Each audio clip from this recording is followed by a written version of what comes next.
Welcome sa DRS 2.0. Fresh at nagbabagang happenings bang hanap mo? Mga padabarkads man yan o mga trending topics? Pwes, sagutin natin yan. Kaya naman isubscribe nyo na ang ating channel para sa mga nagbabagang balita everyday. So ayun, welcome back again sa ating YouTube channel mga kadabarkads, and for today's video nga pag-uusapan natin ay tungkol sa mga pangyayari sa loob at sa labas ng Eat Bulaga, at unahin po natin itong tungkol sa pumanaw po na miyembro ng Eat Bulaga na 22 years na pong naninilbihan sa Eat Bulaga, no, kasama ng mga Dabarkads. So isang direktor po kasi ng Eat Bulaga ang nagbahagi ng kanyang picture. Sabi niya dito, farewell Leia Sampan yun ha. Hindi na kita kayang makita kagabi. Nasa labas lang ako.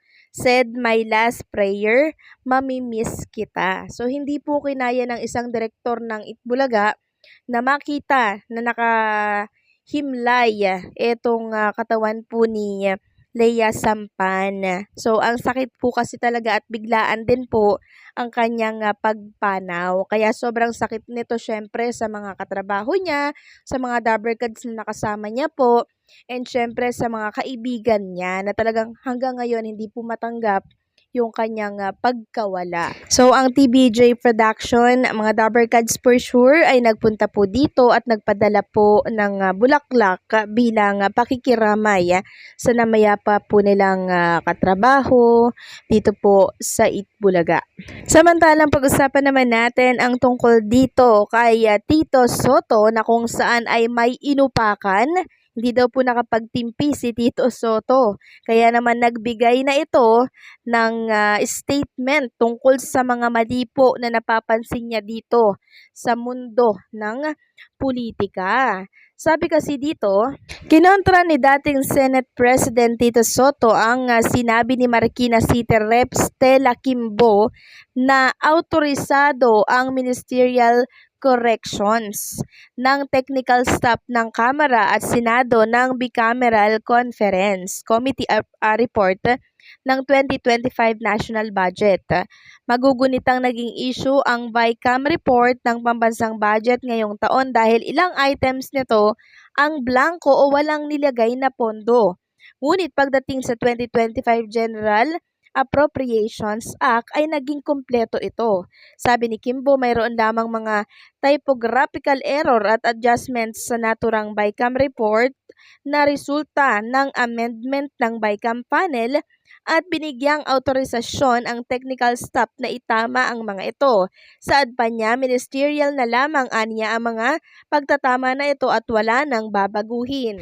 At the point of signing by the BICAM members ay lahat naman po ng appropriations or amount have already been decided upon. Wika po ito ni Kimbo sa panayam ng mga reporter. Ibig sabihin lahat ng naging corrections daw ng mga ating technical staff, lahat daw po yun ay ministerial na lamang.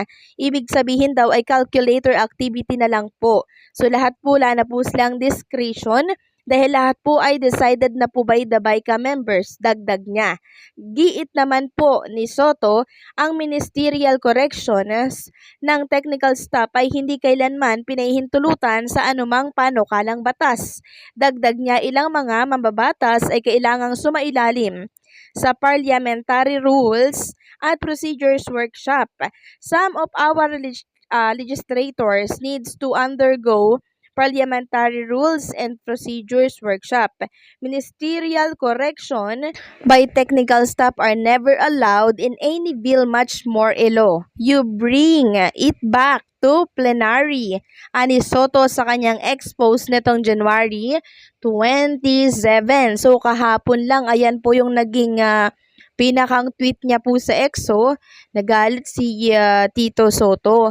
Kasi nga po naman mga Kadabarkads, ano ba itong mga nangyayaring ito sa parang niloloko na lang tayo. Kaya tama lamang po na umalma itong si Tito Sen. Kaya once talaga na nakabalik itong si Tito Soto sa Senado, hindi na po pwede yung mga gaganyan-ganyan po na mga palusot. Talagang makakatikim po sila kay Tito Sen. Samantalang kilalanin naman po natin kung sino ang gaganap na bossing Big Soto sa movie na Pepsi Paloma. So, eto po ay nadaanan ko lamang itong post na to ha. Ibig sabihin, meron po talagang Vic Soto doon sa movie nitong si Direk Daryl Yap.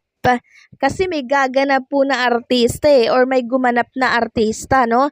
Sabi kasi dito, sabay pa kami ni Bossing Vic Soto, Vito Marquez, the actor playing the role of Vic Soto sa upcoming movie na The Pepsi Paloma.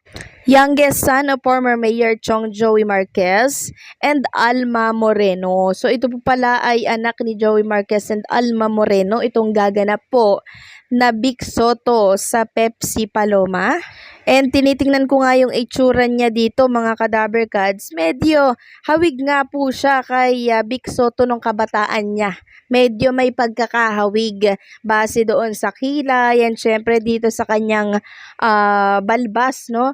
And sa buhok medyo mahaba, medyo malago, 'di ba? Ganyan po ang itsurahan po nitong si Bossing nung siya ay bata-bata pa po. Kaso nyo po, 'di ba, mahigpit na pinagbabawal ng korte na gamitin ang pangalan ni Bossing Vic Soto. Di maaba-habang overhaul po ang gagawin nitong si Direk Daryl Yap sa kanyang movie. Kasi merong role doon si Bossing Vic Soto So, paano yun? Tatanggalin niya po yung Vic Soto. Parang ang hirap pata nun. Lahat parang overhaul yung gagawin. Ang daming ikakat doon. So, anong kalalabasan ng movie nitong si Direk Daryl Yap? Kasi may nabasa akong isang article, no Vic Soto sa pelikula ni Daryl Yap. Ibig bang sabihin nito, bawal nang mabanggit yung pangalan ni Bossing Vic Soto at magkaroon ng role sa naturang pelikula? Medyo naguguluhan kasi ako doon sa aking nabasa. But anyway, tingnan na lang natin.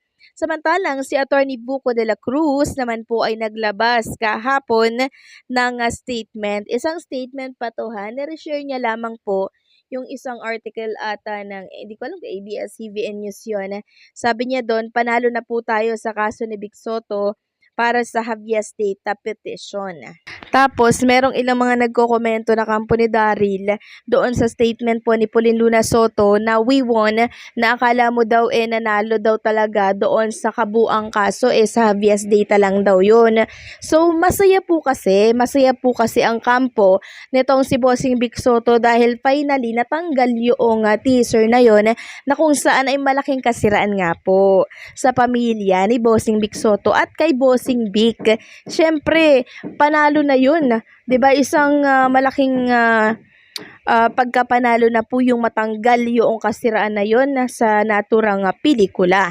Kaya sabi po ni Pauline Luna Soto na we won. Tapos meron pa syempre yung paglalabanan yan sa korte, which is yung cyber libel at yung criminal case. So mahaba-haba pa pong labanan ito mga Kadaver Cats and hopefully pumanig po ang batas kay Bossing Vic Soto. So hanggang dito lamang update natin. Maraming salamat sa patuloy na pagsuporta.